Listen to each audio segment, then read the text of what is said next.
Bonjour à tous, ravi de vous retrouver pour une nouvelle chronique en compagnie de Vincent Poirier. Comment ça va Vincent? Ça va très bien Victoria, merci. On va évoquer tes nouveaux coups de cœur, à commencer par Goldorak, juste Ben là. oui, Goldorak, c'est un gros événement éditorial, un gros événement, on connaît tous ce personnage, que ce soit parce que dans la culture populaire on en a entendu parler ou parce que la génération trentenaire et plus l'a vu, regardé, maintes fois regardé en dessin animé à la télévision.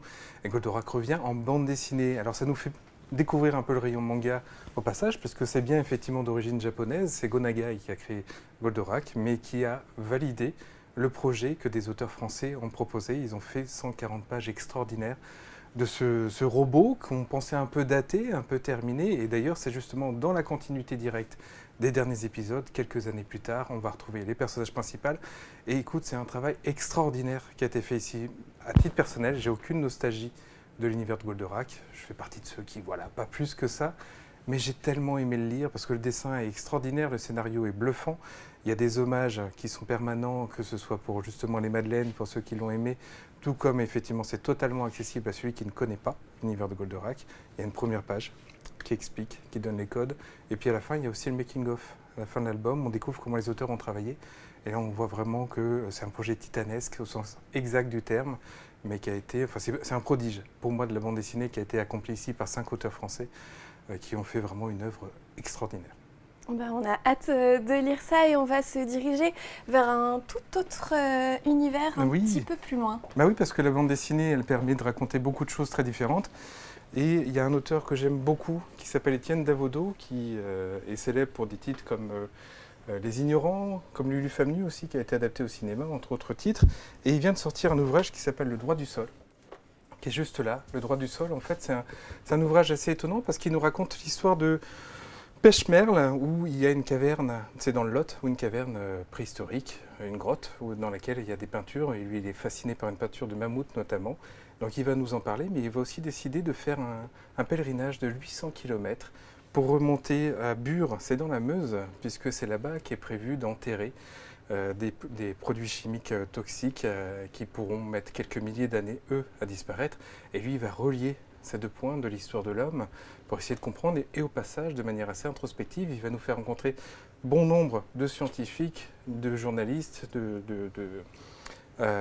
d'universitaires qui vont l'accompagner un bout de chemin, mais vont nous permettre d'avoir un petit peu plus les clés sur ce qui s'est dit, sur ce qui s'est fait, et tout ça avec beaucoup d'humanité. C'est une des forces de Étienne Davodo, c'est que c'est quelqu'un d'extrêmement humain, très attachant. Il n'est pas là pour faire la révolution, il n'est pas là pour militer, il est là pour, tout en simplicité, nous apprendre un petit peu notre histoire, nous aider à réfléchir, nous inciter à réfléchir, mais sans nous forcer à le faire. Et en même temps, écoute, c'est des grands paysages, parce que 800 km avec lui, à pied, on va vraiment beaucoup se promener. Et donc voilà, c'est un vrai plaisir de lecture, le droit du sol.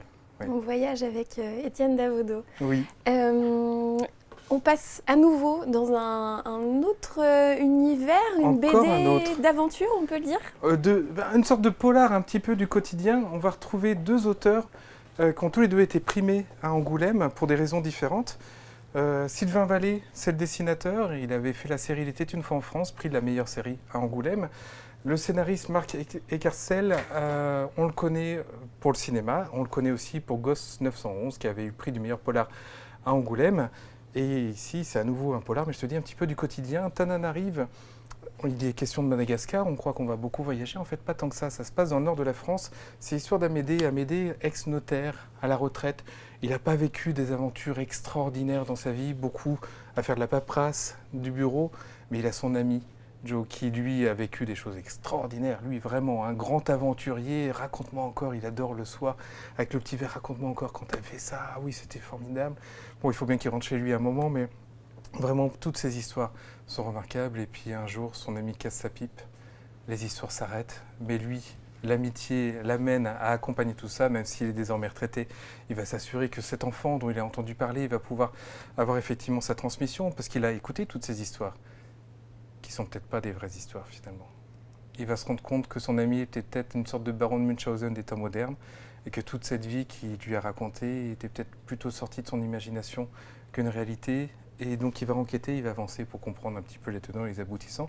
Et c'est plein de tendresse. On est vraiment au cinéma, dans les dialogues, dans les situations. Le dessin est absolument remarquable de Sylvain Vallée, qui est un dessinateur qui a, au niveau de la bonhomie, la physionomie des personnages et des attitudes, on vit vraiment ces personnages-là. Et ici, ça prend une belle dynamique, une belle ampleur. Voilà, ça c'est vraiment un des meilleurs titres, à mon avis, de l'année. Et je pense sûrement un futur cadeau de Noël pour beaucoup, je le souhaite, parce que vraiment, très très bon titre. Et c'est un one-shot, histoire complète, tout en un. C'est celui qui a le plus attiré mon attention, en tout cas dans tous les coups de cœur que tu nous proposes. Si jamais quelqu'un ne sait pas encore quoi t'offrir à Noël.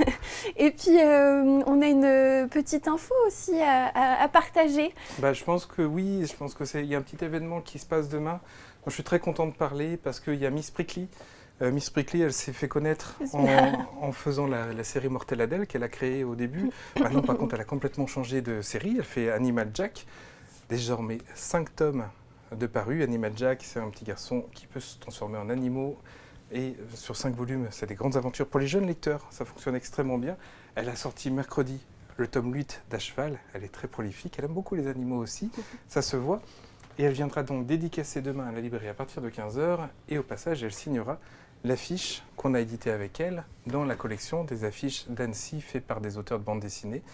Et elle nous a fait un très bel hommage au lac d'Annecy avec une sirène. Voilà, qui raconte une image qui raconte une histoire. On peut rester devant et trouver plein d'histoires derrière. Donc voilà, une sirène comme celle qu'on retrouve au musée Château d'ailleurs. Il y en a une qui est là-haut. Donc voilà. Une très belle affiche. On termine sur cette note poétique. Merci beaucoup Vincent. Et merci à toi. Et à Victoria. très bientôt. Et merci à vous de nous avoir suivis.